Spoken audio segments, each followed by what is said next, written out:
പിതാവിൻ്റെയും പുത്രൻ്റെയും പരിശുദ്ധാത്മാവിൻ്റെയും നാമത്തിൽ ആമേൻ. എല്ലാവർക്കും എൻ്റെ സ്നേഹവന്ദനം.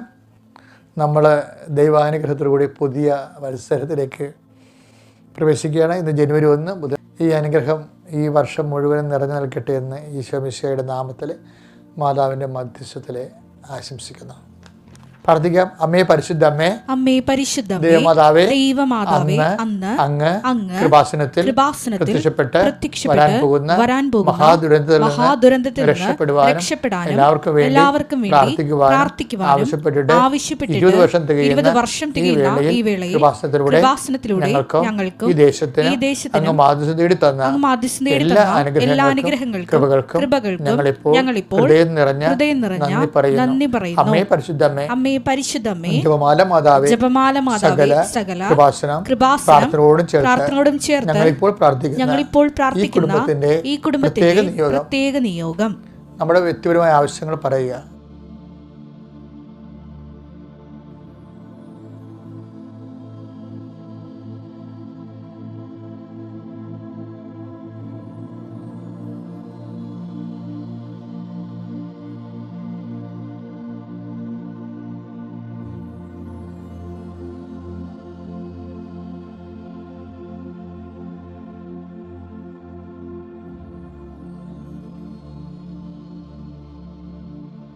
അമ്മയുടെ പ്രത്യക്ഷീകരണത്തിന്റെ ദ്വാദശക വേളയിൽ ഞങ്ങൾക്ക് സാധിച്ചു തരുവാൻ കനിയണമേ. വിശ്വാസ പ്രമാണം.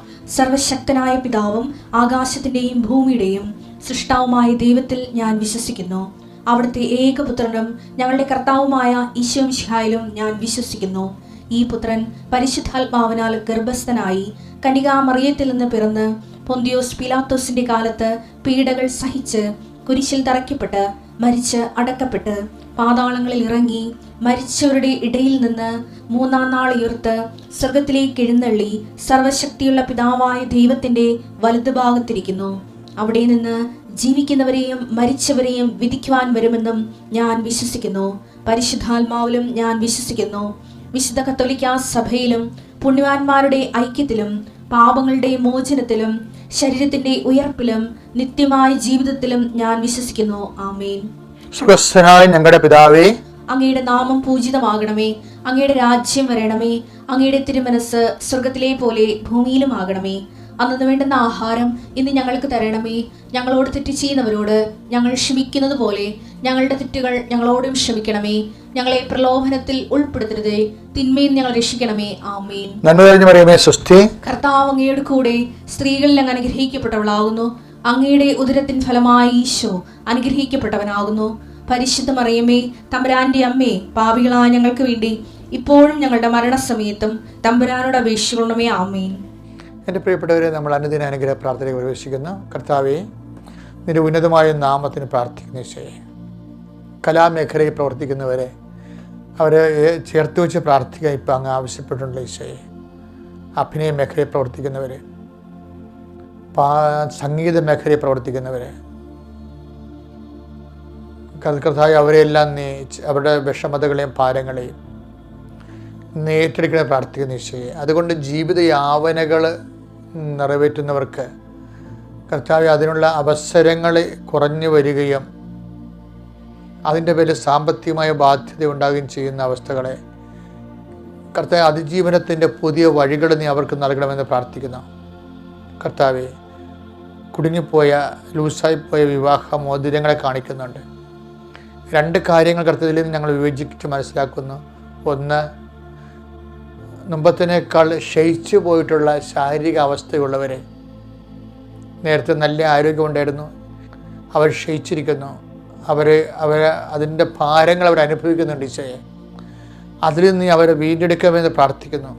അതുപോലെ തന്നെ അതിനെതിരെ വരുന്ന അമിതമായ വണ്ണവും അമിതമായ ശരീര നീരുമുള്ളവരെ കർത്താവെ, അവരെ അങ്ങ് സ്പർശിക്കണമെന്ന് പ്രാർത്ഥിക്കുന്നു. എൻ്റെ കർത്താവിൻ്റെ ഉന്നതമായ നാമത്തിൽ സഭയുടെ അധികാരത്തിൽ കുരിശടയാളത്തിൽ ഇപ്പോൾ കർത്താവ് കാണിച്ച എല്ലാ മേഖലകളിലും ദൈവത്തിൻ്റെ കരുണ ആവശ്യിക്കട്ടെ എന്ന് പ്രാർത്ഥിക്കുന്നു. കർത്താവ് ഇതിൻ്റെ വിശുദ്ധ പൗരോഹിത്യത്തെ മഹത്വപ്പെടുത്തണമേ. കർത്താവ് സഭയിലുള്ള സാന്നിധ്യം പ്രകടമാക്കണമേ. എൻ്റെ കർത്താവിൻ്റെ ഉന്നതമായ നാമത്തിൽ സഭയുടെ അധികാരത്തിൽ കുരിശിൻ്റെ അടയാളത്തിൽ ഞാൻ ഈ ഭവനം പ്രാർത്ഥിക്കുന്ന ഓരോ ഭവനങ്ങളെയും ആശീർവദിക്കുന്നു. ആരെല്ലാം പ്രാർത്ഥന എവിടെയെല്ലാം കൂടുന്നുണ്ടോ ആ നിൽക്കുന്ന സ്ഥലം, ചിലപ്പോൾ ആശുപത്രിയിൽ നേഴ്സുമാരായിരിക്കും പ്രാർത്ഥന കൂടുന്നത്, ചിലപ്പോൾ ഡോക്ടർമാരായിരിക്കാം, ചിലപ്പോൾ സാധാരണ മനുഷ്യരായിരിക്കാം കൂടുന്നത്. ആരെല്ലാം എവിടെ നിന്നെല്ലാം കൂടുന്നു അവരെല്ലാം ഓർത്ത് പ്രാർത്ഥിക്കുന്ന കർത്താവേ, ഏറ്റവും രോഗിയെപ്പോലെ തന്നെ മാനസികമായ വിഷമം അനുഭവിക്കുന്ന ബൈസ്റ്റാൻഡേഴ്സ്, അവർക്ക് തൊഴിലിന് പോകാൻ പറ്റണില്ല, വീട്ടിലെ കാര്യം നോക്കാൻ പറ്റണില്ല, അവിടെ ആഹാരവും അനുദിനമായുള്ള ശാരീരിക മെയിൻ്റനൻസും ഒന്നും നടക്കണില്ല, അവരും വലതുപോലെ വല്ലാതെ വലയുന്നുണ്ട് ഈശോയെ. അതുകൊണ്ട് രോഗിയും ബൈസ്റ്റാൻഡറും ഒരുമിച്ച് അവിടെ നിന്ന് കർത്താവെ, അവിടെ നിന്ന് രോഗം സൗഖ്യപ്പെട്ടു പോകാനും കർത്താവ് നീ ഇടയാക്കണം. എല്ലാ ആശുപത്രികളെയും അതിരാലയങ്ങളെയും അവിടെ അന്തേവാസികളെയും അവിടെ പ്രവേശിപ്പിക്കുന്നവരെ മുഴുവൻ സമർപ്പിക്കും. ഐസിയിലുള്ള മുഴുവൻ രോഗികളെ സമർപ്പിക്കുന്നു.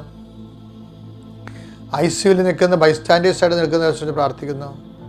ഇപ്പോൾ ഐസിയുവിന് പുറത്ത് നിൽക്കുന്നവരെ, അത് കൈകാര്യം ചെയ്യുന്ന നേഴ്സുമാരെ പ്രാർത്ഥിക്കുന്നു.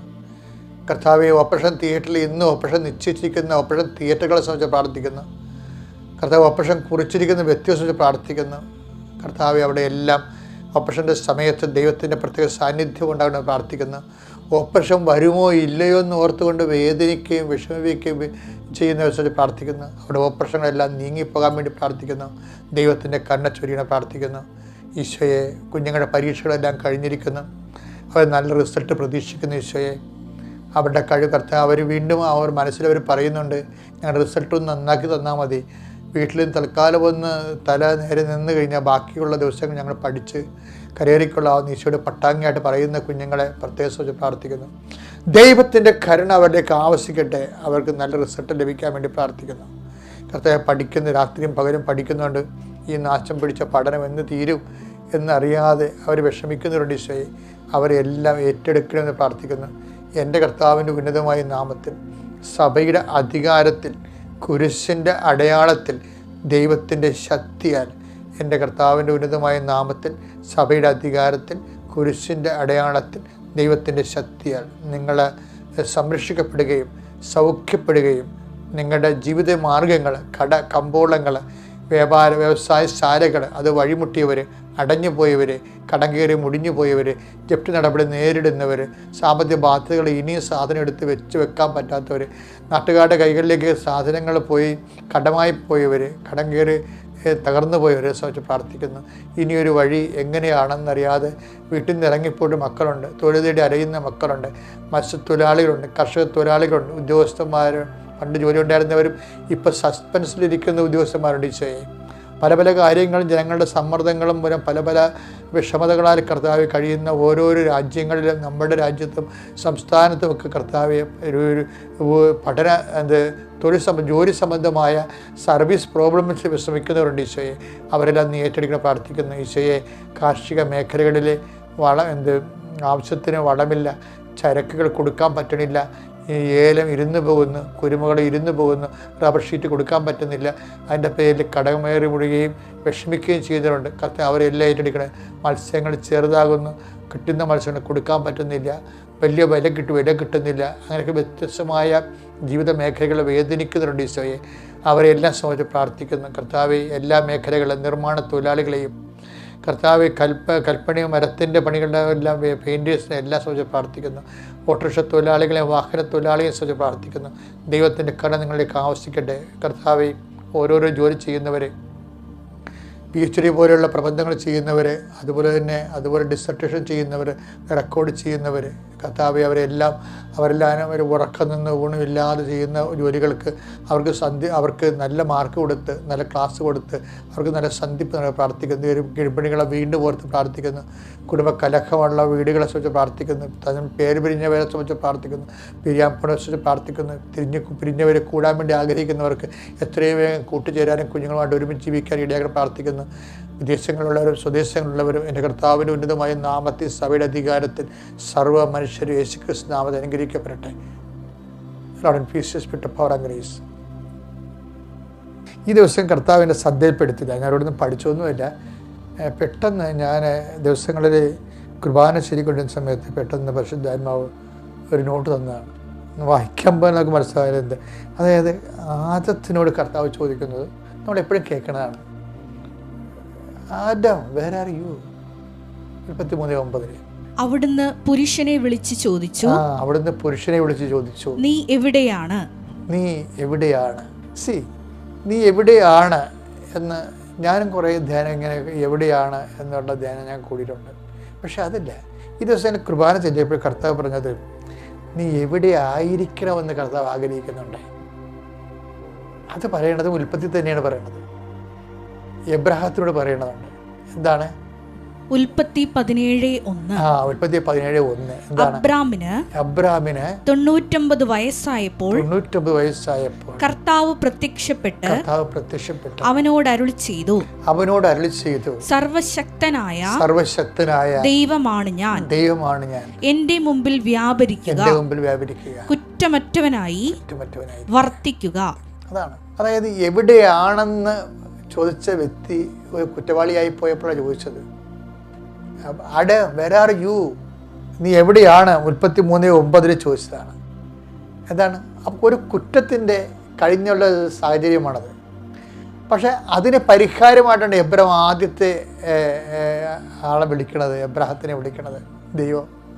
രക്ഷാകര നടപടിക്രമങ്ങൾ ചരിത്രം ആരംഭിക്കാൻ പോവുകയാണ്. അപ്പോൾ അവനോട് പറഞ്ഞിട്ടുണ്ട്, പണ്ട് ആദം കുറ്റം ചെയ്തപ്പോൾ ഞാൻ അവനോട് ചോദിച്ചു, നീ കുറ്റത്തിൻ്റെ മുമ്പിലാണല്ലോ എന്ന്. അതുകൊണ്ട് നീ അത് റീഷിഫ്റ്റ് ചെയ്യണം, മനുഷ്യപ്രകൃതിയെ റീഷിഫ്റ്റ് ചെയ്യണം. അത് എബ്രഹാമാണ് എൻ്റെ ആൾ. എബ്രഹാം പറഞ്ഞു, നീ എന്ത് ചെയ്യണം? എവിടെയെങ്കിലും ആയിരിക്കരുത്, മറിച്ച് എന്ത് ചെയ്യണം? നീ എൻ്റെ മുമ്പാകെ ആയിരിക്കണം. പിന്നെ എന്ത് ചെയ്യണം?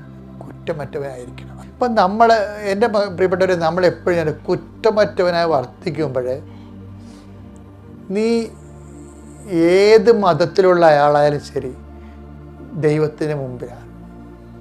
ക്ലിയർ അല്ലേ? അതുകൊണ്ട് തന്നെയാണ് കുറ്റം ചെയ്ത് കഴിയുമ്പോൾ ദാവീദ് പറയുവേ, 51:11 എടുത്ത് സങ്കീർത്തനം, അങ്ങയുടെ സന്നിധിയിൽ അങ്ങയുടെ മുമ്പിൽ നിന്ന് എന്നെ തള്ളിക്കളയരുതേ, അങ്ങയുടെ പരിശുദ്ധാത്മാവിനെ എന്നിൽ നിന്ന് എടുത്തു കളയരുതേ. അപ്പൊ നോക്കി അവിടെ നോക്കിയേ. അപ്പൊ കുറ്റമില്ലാത്തൊരവസ്ഥ എന്ന് പറഞ്ഞാൽ എന്താണ്? കുറ്റമായി കഴിഞ്ഞാൽ ഓട്ടോമാറ്റിക്കായിട്ട് എന്ത് ചെയ്യും? ദൈവദൃശ്യത്തിൽ നമ്മൾ ഡിപ്രൈവായി പോകും. അതുകൊണ്ടാണ് ദാവീദിൻ്റെ കയ്യിൽ നിന്ന് കയ്യബദ്ധങ്ങൾ വന്നില്ല, പ്രലോഭന വശംവദമായി വലിയ തിന്മകൾ ചെയ്ത് കഴിഞ്ഞപ്പോൾ പെട്ടെന്ന് ആയിക്കൊണ്ട ഇഫക്റ്റ് എന്താണ്? അയാൾ ദൈവദൃശ്യനതിയിൽ നിന്ന് നിഷ്കാസനം ചെയ്യപ്പെടാൻ പോകുന്നു എന്ന് തോന്നി. നിഷ്കാസനം ചെയ്യപ്പെടാതിരിക്കാൻ വേണ്ടിയുള്ള മാർഗം എന്താണ്? അനുതാപമാണ്. അപ്പോൾ ദൈവവിധരെ നമ്മുടെ ജീവിതത്തിലെ in the presence of God with heavy contrition, കർത്താവിൻ്റെ തിരുസന്നിധിയിൽ ഒരു മനുഷ്യന് അവൻ്റെ തിന്മയെക്കുറിച്ച് തന്നെ ഒരു ഏറ്റുപറച്ചിലുണ്ടായാൽ തന്നെ ഓട്ടോമാറ്റിക്കായിട്ട് അവൻ ദൈവതിരുസന്നിധി വരും. എന്നുവെച്ചാൽ നീ ദൈവതിരുസന്നിധിയിലല്ലെങ്കിൽ വരാനുള്ള ഏറ്റവും വലിയ എളുപ്പമാർഗം അനുതാപമാണ്. നിനക്കൊരു അനുതാപം ഉണ്ടായിക്കഴിഞ്ഞാൽ അവനെ കുറ്റം ചെയ്യുന്ന സാഹചര്യങ്ങളിൽ നിന്ന് നീ ഒഴിവായി നിന്നുകൊണ്ട്, അത് ദൈവത്തിൻ്റെ പേരിലാണ് ഞാൻ കുറ്റം ചെയ്യുന്ന സാഹചര്യങ്ങൾ ഒഴിവാക്കണമെന്ന് നീ പറഞ്ഞാൽ നീ ഓട്ടോമാറ്റിക്കായിട്ട് ദൈവതിരുസന്നിധി വരും. അതുകൊണ്ട് ഈ ദിവസം നീ എത്ര എവിടെയെല്ലാം ആയാലും കർത്താവിൻ്റെ തിരുസന്നിധിയിലാണെന്ന് ഉറപ്പുവരുത്തിക്കൊണ്ട് മുന്നോട്ട് പോവുക. ദൈവം നിങ്ങളെ അനുഗ്രഹിക്കട്ടെ. പരിശുദ്ധ പരമദിവ്യകാരുണ്യത്തിന് ആരാധനയും സ്തുതിയും പുകഴ്ചയും ഉണ്ടായിരിക്കട്ടെ. പരിശുദ്ധ പരമദിവ്യകാരുണ്യത്തിന് ആരാധനയും സ്തുതിയും പുകഴ്ചയും ഉണ്ടായിരിക്കട്ടെ. എൻ്റെ പ്രിയപ്പെട്ടവരെ, ഉടമ്പടി ഒരു ജീവിതക്രമമാണ്.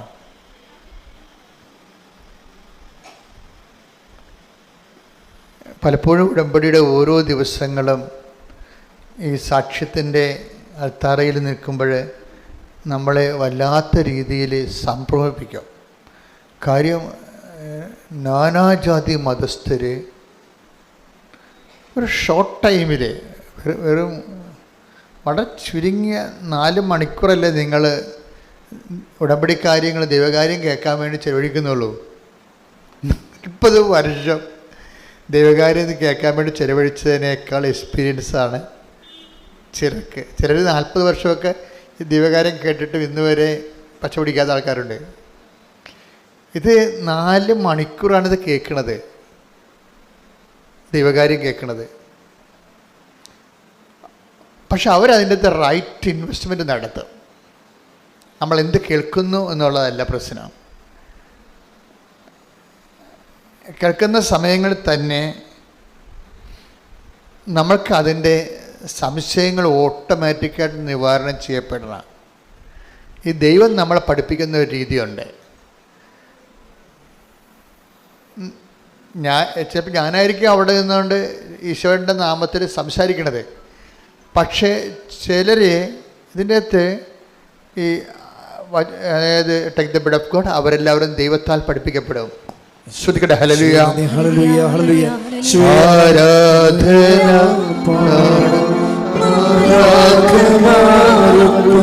ജീവന്റെ തിരുഭോജ്യമേ ആരാധന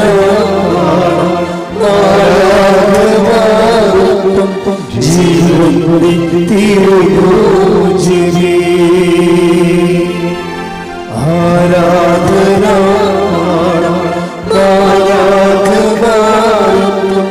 ജീവന്റെ തിരുഭോജ്യമേ. യോഹന്നാൻ 6:45 അവരെല്ലാവരും ദൈവത്താൽ പഠിപ്പിക്കപ്പെട്ടവരാകും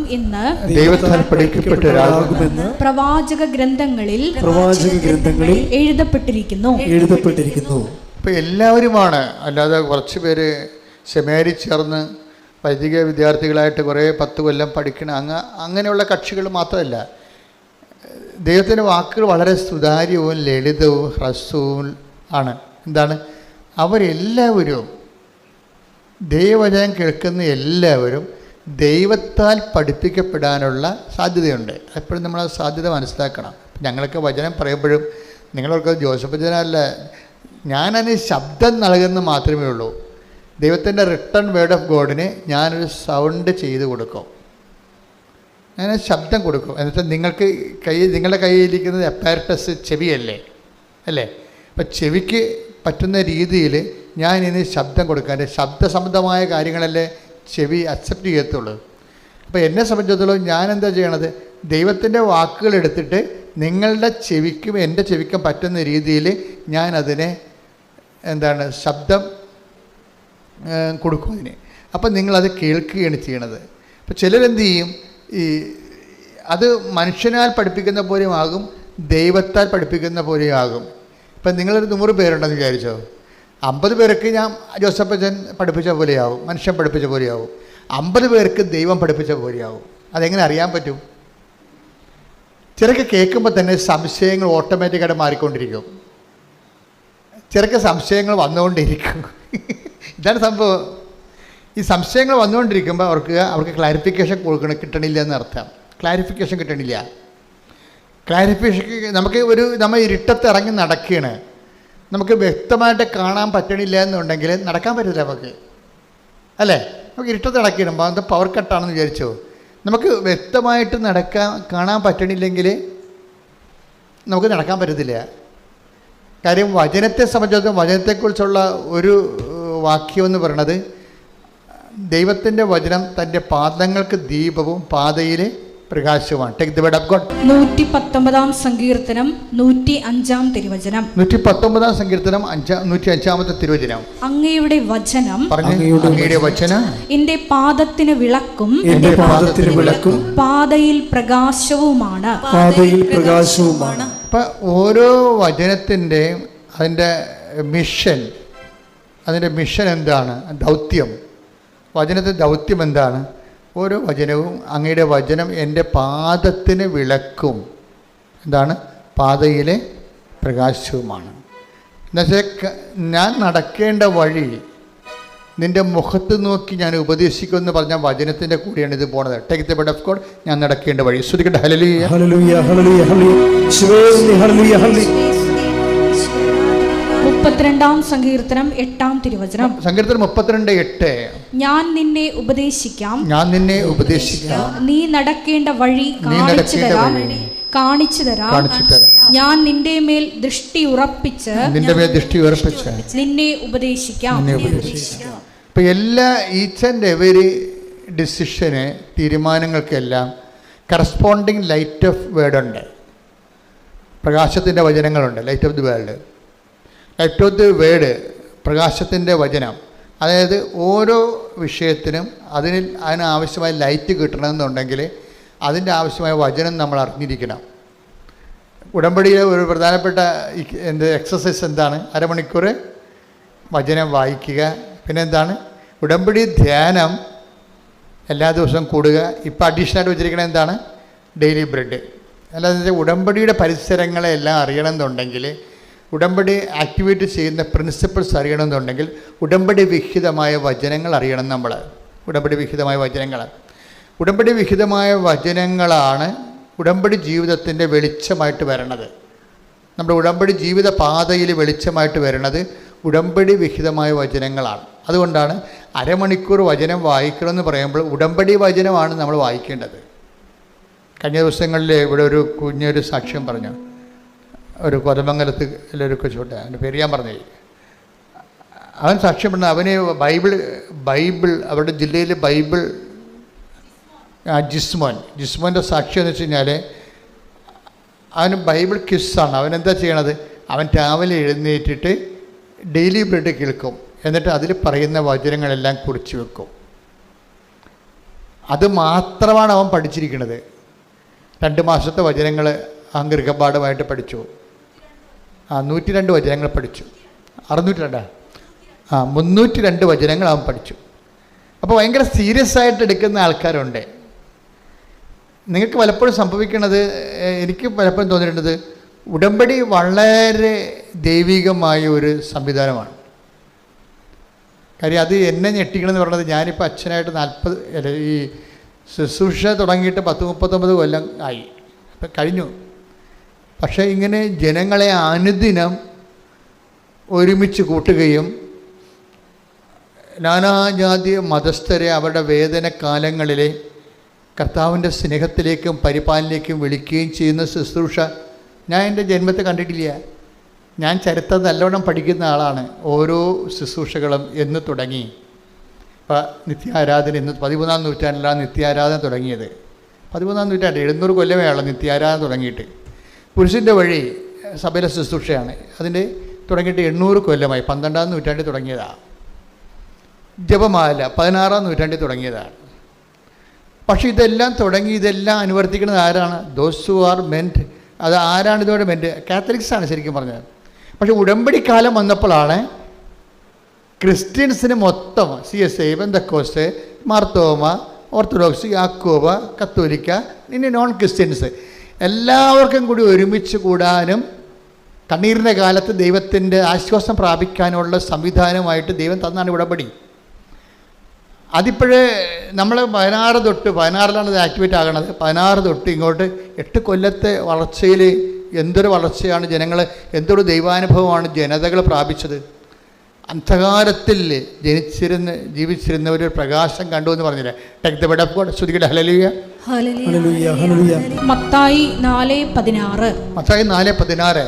അന്ധകാരത്തിൽ സ്ഥിതി ചെയ്തിരുന്ന ജനങ്ങൾ വലിയ പ്രകാശം കണ്ടു. മരണത്തിന്റെ മേഖലയിലും നിഴലിലും വസിച്ചിരുന്നവർക്കായി ഒരു ദീപ്തി ഉദയം ചെയ്തു. അത് ഈശോനെ കുറിച്ചാണ് അത് പറയണത്. പക്ഷെ അതിൻ്റെ ഫലപ്രാപ്തി ഈശോൻ്റെ കാലത്ത് പോലും അതേസമയം തന്നെ വിജാതിയരും യഹൂദരുമൊക്കെ ഈശോയെ സ്വീകരിക്കുന്നതിന് ഭയങ്കരമായ തടസ്സങ്ങളുണ്ടായിരുന്നു. സഭയിൽ വിവാദങ്ങളായ പഠനങ്ങളൊക്കെ ഉണ്ടായത് അതുകൊണ്ടാണ്.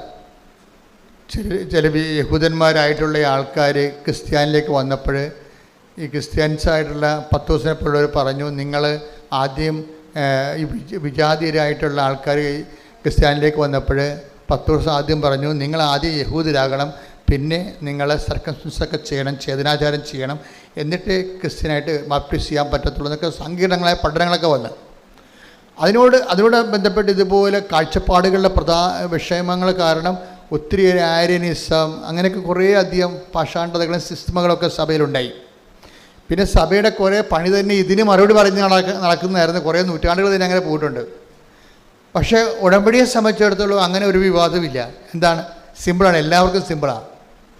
ഫസ്റ്റ് ഫ്രഷ് കമേഴ്സിന് വരെ എന്താണ്, വേറെ ഒന്നുമില്ല, അവൻ പറയണ പോലെ ചെയ്യുക, അത്രയേ ഉള്ളൂ. വീഞ്ഞില്ല, വെള്ളമില്ല, ജോലിയില്ല, ജീവിതമില്ല എന്നൊക്കെ പറയുമ്പോൾ ആർക്ക് വേണമെങ്കിലും ജീവിതം തിരിച്ചു പിടിക്കാം. എത്ര സാമ്പത്തികമായ ബാധ്യതകൾ കിടന്നവരും രോഗമൂർച്ചയിൽ കിടക്കുന്നവർക്കും ആരോഗ്യത്തേക്ക് തിരിച്ചു വരാം. സിമ്പിളായിട്ടൊരു കാര്യം ചെയ്താൽ മതി. എന്താണ്? സുവിശേഷവിഹിതമായി ജീവിതം പുനഃക്രമീകരിക്കണം. നിങ്ങൾ നിങ്ങളുടെ മതത്തിൽ തുടരുകയോ അല്ലെങ്കിൽ നിങ്ങളുടെ സംസ്കാരം തുടരുകയോ അതൊന്നും ഉടമ്പടി അവിടെ വന്ന് ആരെയും ഡിസ്റ്റർബ് ചെയ്യത്തില്ല. നിങ്ങളോട് എന്താ പറയണത്? നിങ്ങൾ ക്രിസ്തുവിൻ്റെ ഈ ഉടമ്പടിയിലാണ് നിങ്ങൾ ആശ്രയിക്കുന്നുണ്ടെങ്കിൽ അതിൻ്റെ അവലംബം എന്ന് പറയുന്നത് ക്രിസ്തുവിൻ്റെ വചനങ്ങളാണ്. അത്രേ ഉള്ളൂ, സിമ്പിളാണ്. ഉടമ്പടിയിലാണ് നിങ്ങൾ ആശ്രയിക്കണമെന്നുണ്ടെങ്കിൽ അതിൻ്റെ അവലംബങ്ങൾ ക്രിസ്തുവിൻ്റെ വചനങ്ങളാണ്. അത് അനുസരിച്ച് ചെയ്യുമ്പോൾ പിന്നെ എല്ലാം ദൈവത്തിൻ്റെ വാഗ്ദാന പ്രകാരമാണ് നടക്കുന്നത്, അല്ലാതെ സഭയുടെ പഠനങ്ങളനുസരിച്ചല്ല. അതായത് വ്യത്യാസം അതാണ്. അതുകൊണ്ടാണ് ഞാൻ നോൺ ക്രിസ്ത്യൻസിനെ ഡിസ്റ്റർബ് ചെയ്യാത്തതിൻ്റെ കാരണം. നിങ്ങൾക്കുണ്ടാകുന്ന ദൈവാനുഭവങ്ങൾ ഇപ്പം ഞങ്ങൾക്ക് കാത്തലിക്സ് സഭയുടെ പഠനങ്ങൾക്കാണ് പ്രധാനം. ദൈവവചനം പോലെ പ്രാധാന്യമാണ് സഭയുടെ പഠനങ്ങൾക്കും. കാര്യം ഞങ്ങൾക്ക് അതിൻ്റെ ആ മേഖലയിൽ ഞങ്ങൾക്ക് കൂടുതൽ ബോധ്യങ്ങൾ തന്നിട്ടുണ്ട് സഭ. നിങ്ങളെ സംബന്ധിച്ചിടത്തോളം നിങ്ങളെ ഫ്രഷ് കമേഴ്സാണ് വരണത്. നിങ്ങളെ സംബന്ധിച്ചിടത്തോളം എന്താ സംഭവം? നിങ്ങളുടെ ആധാരങ്ങൾ എന്താണ്? വചനമാണ് നിങ്ങളുടെ ആധാരം. നിങ്ങളുടെ അവലംബം എന്താണ്? ആ വചനം അവൻ പറയണ പോലെ ചെയ്യുന്നതാണ്. അപ്പോൾ നിങ്ങളുടെ റിസ്ക് തീർന്ന്, നിങ്ങൾക്ക് കടമാണ്, രോഗമാണ്, നിങ്ങളുടെ ജീവിതത്തിൽ സമാധാനമില്ല, നിങ്ങളതിൻ്റെ അകത്ത് ആശ്രയം വെച്ചിരിക്കുന്നത് ഉടമ്പടിയാണ്. ഉടമ്പടി അവലംബങ്ങളെന്ന് പറയുന്നത് കർത്താവിൻ്റെ വചനങ്ങളാണ്. അപ്പോൾ അതുകൊണ്ട് അവൻ പറയണ പോലെ ചെയ്തുകൊണ്ട് ദൈവസ്നേഹത്തോടെ മുന്നേറുന്നവരെ നിങ്ങൾക്കറിയാമല്ലോ. വാഗ്ദാനത്തിൻ്റെ ഏറ്റവും വലിയ വാഗ്ദാനത്തിൽ 100% അടിസ്ഥാനപ്പെടുത്തിയുള്ള ഒരുപക്ഷെ ഏക ആധ്യാത്മിക പരിചരണമാണ് ഈ ഉടമ്പടി. എന്താ കാര്യം? ഉടമ്പടി അവലംബപ്പെടുത്തിക്കുന്നത് അതിൻ്റെ അടിസ്ഥാനം എന്താണ്? ദൈവത്തിൻ്റെ വാഗ്ദാനമാണ്. വാഗ്ദാനം എന്തുമാത്രമാണെന്നാണ് വിചാരിക്കണത്? അതായത് 8850 വാഗ്ദാനങ്ങളുണ്ട്. ഈ വാഗ്ദാനങ്ങളിലാണ് ഉടമ്പടി വർക്ക് ചെയ്യണത്, അല്ലാതെ മറ്റ് പഠനങ്ങളിലല്ല. അതാണ് എൻ്റെ അക്രൈസ്തവരുടെ ഏറ്റവും വലിയ ഗുണം. അതാണ്. എന്നൊക്കറിയാം, അവരെ സംബന്ധിച്ചിടത്തോളം ദൈവം ഉടമ്പടി വർക്ക് ചെയ്യണത് സഭാ പഠനങ്ങളെ അടിസ്ഥാനപ്പെടുത്തിയല്ല. എന്താണ് ഉടമ്പടി വർക്ക് ചെയ്യണത്? അക്രൈസ്തവർക്ക് ഉടമ്പടി വർക്ക് ചെയ്യണത് ദൈവത്തിൻ്റെ വാഗ്ദാനങ്ങളെ അടിസ്ഥാനപ്പെടുത്തിയാണ്. ദൈവം വാഗ്ദാനങ്ങൾ വിശ്വസ്തനാണ്. അതുകൊണ്ടാണ് നിങ്ങൾ അവിശ്വസ്തരായിരുന്നാലും അവൻ വിശ്വസ്തനായിരിക്കും. അയ്യോ, ബൈബിൾ ടേക്ക് ദ ബെഡപ്പൺ സ്തുതിക്കട്ടെ. ഹല്ലേലൂയ. 2 തിമോത്തിയോസ് 2:13 നാം അവിശ്വസ്തരായിരുന്നാലും അവൻ വിശ്വസ്തനായിരിക്കും. എന്തെന്നാൽ തന്നെ തന്നെ നിഷേധിക്കുക അവന് സാധ്യമല്ല. ഒരു ഭയങ്കര ഓപ്പൺ മാർക്കറ്റ് എന്ന് പറഞ്ഞ പോലെയാണ്. അതായത് ഇത് മൊണോപ്പൊളി ഇല്ല ഇതിൻ്റെ അകത്ത്. Open market. മറ്റത് റിസർവ്ഡ് ഇല്ല, ആർക്കെങ്കിലും വേണ്ടി റിസർവ് ചെയ്തിരിക്കണമല്ല. ഇപ്പം കൃപ റിസർവേഷനിലുള്ളതാണ്. പക്ഷേ ഉടമ്പടിയെ സംബന്ധിച്ചിടത്തോളം നിത്യരക്ഷയ്ക്ക് ആവശ്യമായ കൃപ കൗതാശികമായി റിസർവ്ഡാണ് നിത്യജീവനെ സംബന്ധിച്ചിടത്തോളം. പക്ഷേ അതിൻ്റെ തീരുമാനങ്ങളൊക്കെ അന്ത്യ തീരുമാനങ്ങൾ എടുക്കുന്നത്, അക്രൈസ്തവരെക്കുറിച്ചുള്ള അന്ത്യ തീരുമാനം എടുക്കുന്നത് ആരാണ്? ദൈവമാണ് തീരുമാനം എടുക്കുന്നത്. അതെവിടെ നിന്നാണ് ആ തീരുമാനം വരണത്? നിങ്ങളുടെ ആത്മാർത്ഥതയിലൂടെയാണ് തീരുമാനം കയറുന്നത്. നിങ്ങളുടെ ഓരോ വ്യക്തികളും ക്രിസ്തുവിനോട് ഇപ്പോൾ വിഷയബന്ധിയായിട്ട് നിങ്ങൾക്ക് ഉടമ്പടി എടുക്കാം, വ്യക്തിബന്ധിയായിട്ട് ഉടമ്പടി എടുക്കാം. ഞാൻ ആദ്യം പറഞ്ഞ ഭാഗങ്ങളെല്ലാം വിഷയബന്ധിയായിട്ട് ഉടമ്പടി എടുക്കുന്ന തുടക്കക്കാരെക്കുറിച്ചാണ് പറഞ്ഞിരിക്കുന്നത്. അക്രൈസ്തവരിൽ നിന്ന് വരുന്ന തുടക്കക്കാരില്ലേ, അവർ ചെയ്യണത് വിഷയബന്ധിയായിട്ടാണ് ഉടമ്പടി എടുക്കണം. അവർക്ക് IELTS പാസ്സാകണം, അവരുടെ വസ്തു വിൽക്കണം, കടങ്ങൾ മാറണം, വിഷയബന്ധിയാണ്. ഉടമ്പടിയുടെ ആദ്യ പ്രൈമറി ഭാഗങ്ങളെല്ലാം വിഷയബന്ധിയാണ്. ഉടമ്പടി കുറച്ചുകൂടി മച്ചുറായി കഴിയുമ്പോൾ, ഉടമ്പടി ജീവിതമാണല്ലോ, അത് വ്യക്തിബന്ധിയായിട്ട് മാറും. അത് ഓപ്ഷനിലാണ്. ഞങ്ങളാരും നിങ്ങളോട് വ്യക്തിബന്ധിയാകണമെന്ന് നിർബന്ധിക്കുകയോ നിർബന്ധപൂർവ്വം നിങ്ങളെ മതം മാറ്റുകയോ അങ്ങനെ വിഷയം വരെ ചെയ്തിട്ടുണ്ടോ? എന്നെ ഒരിക്കലും ചെയ്യത്തില്ല. അത് ദൈവം അവനവന് കൊടുക്കുന്ന കൃപയുടെ അടിസ്ഥാനത്തിലായിരിക്കും. അത് അവനവൻ ദൈവത്തോട് കാണിക്കുന്ന ആത്മാർത്ഥയുടെ അടിസ്ഥാനത്തിലായിരിക്കും. ചിലർ വസ്തുവിന് മാത്രം ദൈവത്തിൽ ആശ്രയിക്കും, ചിലർ വ്യക്തിക്ക് വേണ്ടി ദൈവത്തിൽ ആശ്രയിക്കും. അത് അവരുടെ വിഷയങ്ങളാണ്. സ്തുതിക്കട്ടെ. ഹല്ലേലൂയ. ഹല്ലേലൂയ ഹല്ലേലൂയ ഹല്ലേലൂയ ഹല്ലേലൂയ. ആരാധന. ഹല്ലേലൂയ ഹല്ലേലൂയ. നമുക്ക് എല്ലാവർക്കും വ്യക്തിപരമായിട്ട് ആത്മബന്ധം ഈയുമായിട്ടുണ്ടാകുവാൻ ഈ ആരാധനയിലൂടെ പ്രത്യേകമായി ഞങ്ങളോട് കരുണ തോന്നണമേ. ഹല്ലേലൂയ ഹല്ലേലൂയ. ആരാധന ആരാധന. ഹല്ലേലൂയ ഹല്ലേലൂയ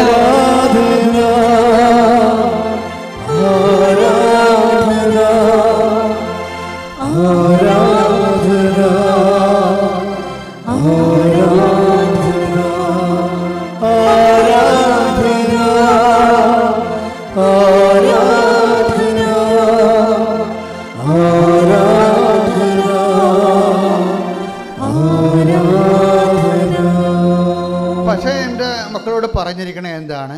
ഉടമ്പടി എന്ന് പറയണത് ബേസിക്കായിട്ട് അതിൻ്റെ ബേസ്മെൻ്റ് എന്ന് പറയണത് ആധാരം. ഇപ്പോൾ നമ്മുടെ സ്ഥലത്തിനൊക്കെ ഇത് എൻ്റെ സ്ഥലമാണെന്ന് പറഞ്ഞാൽ ഉടനെ ചോദ്യം എന്താണ്? എന്ത് ആധാരം എന്ന് ചോദിക്കും. എന്താണ് അതിന്? സ്ഥലത്തിന് നമ്മൾ ആധാരം എന്നാണ് പറയണത്. ഇപ്പം നിങ്ങൾ ഇന്ത്യൻ പൗരനാണെന്ന് പറഞ്ഞാൽ എന്താണ് ആധാരം? അതിനാണ് ആധാർ കാർഡ് എന്ന് പറയണത്. ബേസ്മെൻ്റ് എന്താണ്? അതിൻ്റെ അടിസ്ഥാനം എന്താ? നിങ്ങൾ ഇന്ത്യക്കാരനാണ്, അടിസ്ഥാനം എന്താണ്? കാർഡ് കാണിക്കാം, നമുക്ക് ആധാർ കാർഡ് കാണിക്കാം. അതുപോലെ തന്നെ ഇതുപോലെ തന്നെ സ്ഥലം, നിങ്ങളുടെ സ്ഥലമാണിത് എന്ന് പറഞ്ഞു കഴിഞ്ഞാൽ ആധാരം. അപ്പോൾ നമുക്ക് ആധാരം ഉണ്ട് അതിന്. ഉടമ്പടിയുടെ ആധാരം എന്താ? ഉടമ്പടി ആധാരം എന്ത്? നിങ്ങൾ ഉടമ്പടി ചെയ്തിട്ടില്ലേ ദൈവമായിട്ട്? അപ്പോൾ അതിൻ്റെ ആധാരം എന്താ? ദൈവത്തിൻ്റെ വാഗ്ദാനമാണ്. ആ വാഗ്ദാനം നിങ്ങൾ പ്രാപിക്കണമെന്നുള്ളതിന് നിർബന്ധം എന്താ? ഞാൻ ആ വാഗ്ദാനത്തിന് പറ്റുന്ന രീതിയിൽ അതിൻ്റെ നിബന്ധനകളെ പാലിക്കുന്നുണ്ട്. അതാണ് സംഭവം. സിമ്പിളല്ലേ? ദൈവത്തിൻ്റെ വാഗ്ദാനങ്ങളുണ്ട്. ഓക്കെ, നിങ്ങളുടെ ഉടമ്പടി അവലംബം എന്താ? അത് ദൈവത്തിൻ്റെ വാഗ്ദാനമാണ്. ദൈവത്തിൻ്റെ വാഗ്ദാനം നിങ്ങൾക്ക് കിട്ടണമെന്ന് എന്താ നിർബന്ധം? അത് ഞാൻ നിബന്ധനകൾ പാലിക്കുന്നുണ്ട്. അതാണ് വിഷയം. അച്ഛൻ നിബന്ധനകൾ പാലിച്ചാൽ വാഗ്ദാനം പ്രാപിക്കാൻ പറ്റുമെന്നും ദൈവത്തിൻ്റെ വാഗ്ദാനമാണ്. ശ്രുതിക്കട്ടെ ഹല്ലേലൂയ ഹല്ലേലൂയ ഹല്ലേലൂയ ഹല്ലേലൂയ. ഉടമ്പടി നിബന്ധനകൾ പാലിച്ചുകൊണ്ട് വാഗ്ദാനങ്ങൾ കരയറ്റുവാൻ ഈ ആരാധനയിലൂടെ പ്രത്യേകം കരുണയാകണമേ. ഹല്ലേലൂയ ഹല്ലേലൂയ.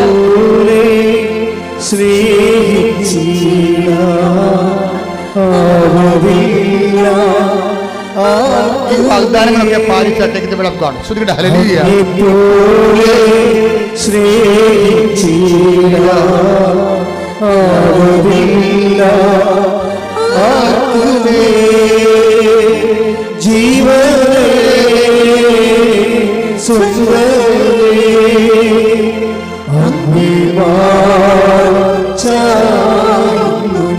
ജീവനെ സ്വന്തമേ, ജീവനെ